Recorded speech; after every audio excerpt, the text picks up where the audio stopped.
La sociedad neograndina que influyó en la independencia.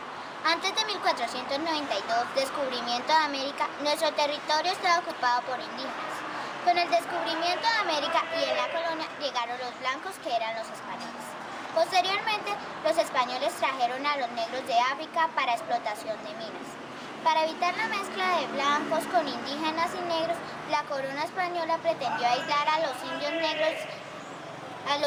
de negros y blancos. A través de las leyes de poblamiento, dichas leyes, divisiones fueron violadas continuamente por la mezcla de los miembros de diversas castas, dándose el proceso de mestizaje. A finales del siglo XVIII, a comienzos del siglo XIX, los miembros de la sociedad neograndina fueron los protagonistas de nuestra independencia. Estaba altamente jerarquizada, es decir, existían varios grupos sociales que terminaban clasificando a las personas de tal o cual categoría. Esta diferenciación se hacía con base de tres criterios. Primero, racial, clasificaban oficialmente a las personas en blancas y negras, indias, mestizas y zambas.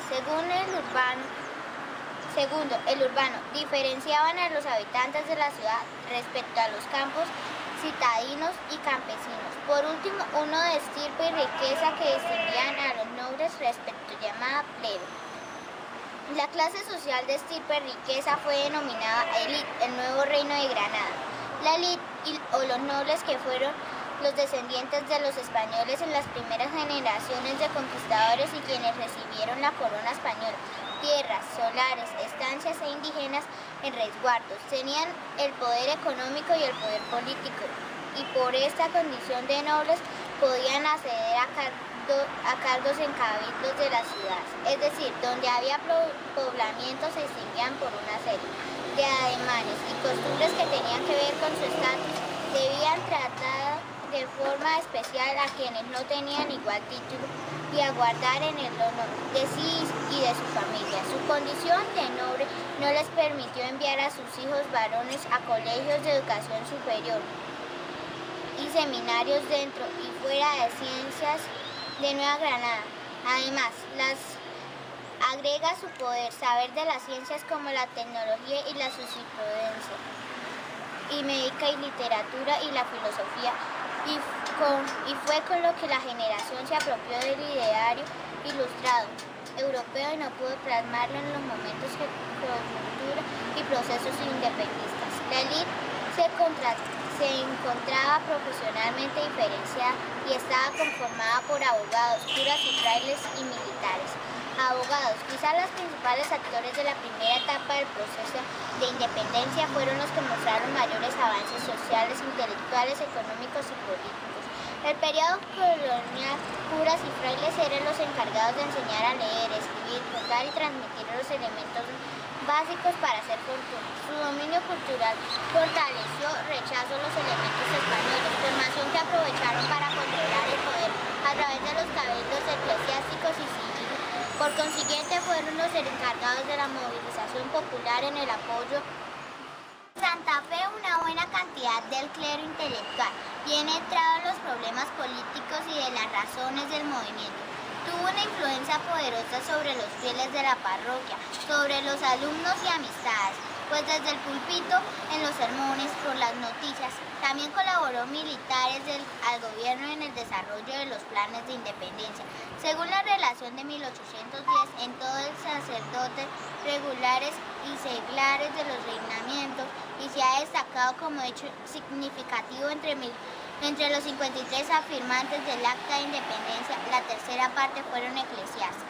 Permanecieron también en la élite los militares. La corona española estableció el ejército de América, pero la imposibilidad y falta de control de la población se hizo necesario la creación de las milicias locales, que fueron un médico en ascenso, y sectores populares. Los ejércitos y las milicias serían las bases del ejército republicano.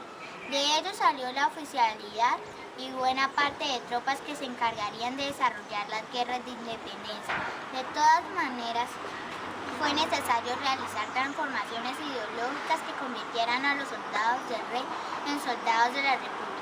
En 1794 el ejército regular tenía 3.597 hombres, en la milicia cerca de 7.800.000 60.109 hombres. Sin embargo, los oficiales de ambas fuerzas eran relativamente pocos y muy selectos. En el siglo XVIII se propugnaba sobre las mujeres. Tenían que caracterizarse por ser cristianas, virtuosas, humildes, obedientes y abnegadas.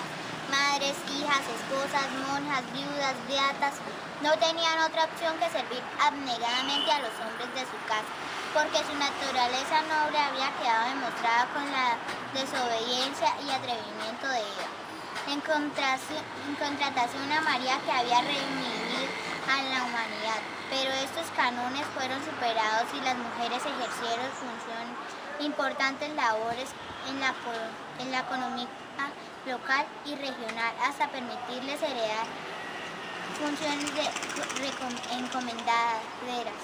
Y en Santa Fe, Popayán y Cali encargaron la educación e instrucción a mujeres nobles. Las mujeres también se destacaron como productoras directas de tabaco, cigarrillo, aguardiente y chicha. Las mujeres en los procesos de independencia tuvieron una participación destacada por su ideología crítica abierta, por su colaboración logística con los ejércitos, con el aprovisionamiento de tipos de géneros y alimentos, por sus funciones de culinaria, enfermería y apoyo psicológico a sus padres, esposos, hijos o hermanos. La historia ha clasificado a las mujeres que han participado en los hechos de independencia en dos tipos: las voluntarias y las rabonas, pertenecientes al pueblo, y las heroínas, la mayoría pertenecientes a los sectores criollos de las clases poderosas. Se destacaron Policarpa Salaverry, Antonia Santos y Manuelita Santos.